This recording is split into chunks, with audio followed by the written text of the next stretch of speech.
പിണറായി വന്നാലും മോദി വന്നാലും എല്ലാവരും കൂടെ എണ്ണീറ്റ് നിൽക്കുന്നത്. ഇപ്പൊ മോദി അവിടെ എന്താണ് ആ വിഴിഞ്ഞത്ത് വരുന്നില്ലേ, ആ റോഡിൽ കൂടെ ആൾക്കാർക്ക് നടക്കാൻ വയ്യാത്ത തരത്തിലായിരുന്നു.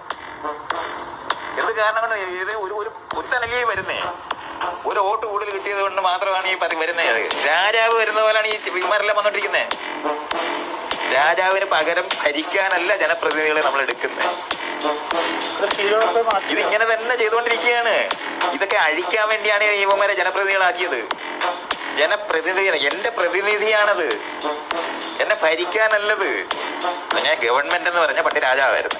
രാജാവിന് പകരം കുറച്ച് അവന്മാര് കയറി രാജാവിന് പകരം ഭരിക്കുന്നു എന്നുള്ളതാണ് ഇപ്പൊ സംഭവിച്ചുകൊണ്ടിരിക്കുന്നത്. ഇതുകൊണ്ടാണ് അതങ്ങനെ തന്നെ തുടരുന്നത്. ജനാധിപത്യത്തിൽ ഭരണമില്ലടൂ. നമ്മുടെ ജനപ്രതിനിധികളെ നമ്മൾ തിരഞ്ഞെടുക്കുന്നത് ക്രമീകരണത്തിനാണ്, സേവനത്തിനാണ്, അല്ലാതെ 25 രാജാക്കന്മാരെ ഉണ്ടാക്കാനല്ല. ഇവിടെ ഇപ്പൊ 25 രാജാക്കന്മാരാണ് കേരളം ഭരിച്ചുകൊണ്ടിരിക്കുന്നത്.